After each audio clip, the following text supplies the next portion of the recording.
এই পুরাই নেওয়া সুন্দর আলমারিটারে মাত্র 200 টাকা খরচ করে কেমনে আমি এমন থেকে এমন করলাম হেডেই থাকতেছে আজকের ভিডিওতে। হ্যালো এভরিওয়ান, আসসালামু আলাইকুম সবাই। এই আলমারিটারে যদি আমি দোকানে নিয়ে এই কালার থেকে কাট কালার করতে যাই তাহলে তো মোটামুটি বালাটে খরচ পড়বো, আর এইটা খরচ করার মতন তো এই আলমারির পিছে আমার মন মানসিকতা নাই। হের লেগে আমি এখানে একটু ফাঁকিবাজি চিন্তা করলাম। মানছে কয় এই কালার করলে নাকি সুন্দর হইতো না, বা এটা হইতো না সেটা হইতো না, কিন্তু আমার কাছে তো মোটামুটি ভালোই লাগছে। মানুষের কথা কি আর কম, আপনি গো ভাই আমার মনে করেন বহুত বুঝাইছে যে এই কালারটা করলে বলে আলমারি নষ্ট হয়ে যাবে, আলমারির মধ্যে মানে একটু ফিনিশিং আইতো না, সুন্দর হইতো না। কিন্তু আমি তো নাচর বান্দা, আমি তো কেউ কথাই শুনতাম না। এটা ভালো করে জানে আমার মনে যেটা চাইছে এটা তো আমি কইরেই ছাড়। আর হেরাতে বড় কথা হইছে আমার ঘরের সব ফার্নিচার হইছে মনে করেন কাঠ কালার। আমার এই কালারটা তো দেখতে মন চায় না, আমার সবকিছু কাঠ কালার বেশি পছন্দ। তার জন্য বাজারে গিয়ে আমি 200 টাকার একটা রং কিনা লই আইছি। ওই যে দেখেন একটা ডিব্বা দেখা যাইতেছে ছোট এশিয়ান পেইন্টের একটা মানে গ্রিলের রং।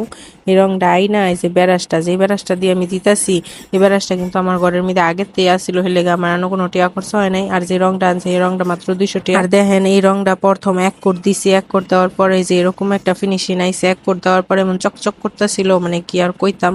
কিন্তু আমার তো এই কালারটাও ভালো লাগতেছে না, আমার তো পুরা গাঢ়া কালার হইতে হইব, একেবারে কাঠ কালার হয়ে যেতে হইব।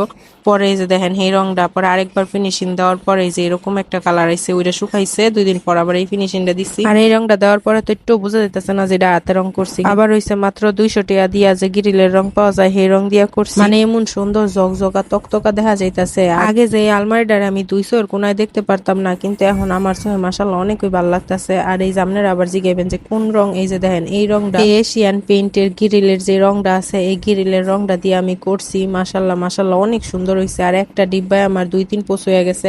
আর এই থেকে বড় কথা হইছে আমি যে বেরাসদা রংটা করছি, আপনারা যদি এই বেরাসদা রং করেন তাইলে কিন্তু এই রংটা পুরাটা একটাই হইব। আর ওই যে গ্রিলের রং করার যে বেরাসটা আছে সেই বেরাস দিয়া যদি আপনারা এটার ভিতরে রং করেন আপনাকে ফিনিশিংও ভালো হইতো না, এবং আপনারা রং দিয়াও কুলাইতে পারতেন না, আপনাকে একটা রং হইতো না, 2-3টা রং লাগবে। যাই হোক আজকের ভিডিওটা এই পর্যন্তই। যদি ভিডিওটা ভালো লাগে তাহলে অবশ্যই লাইক কমেন্ট শেয়ার করে দিবেন। ধন্যবাদ সবাইরে।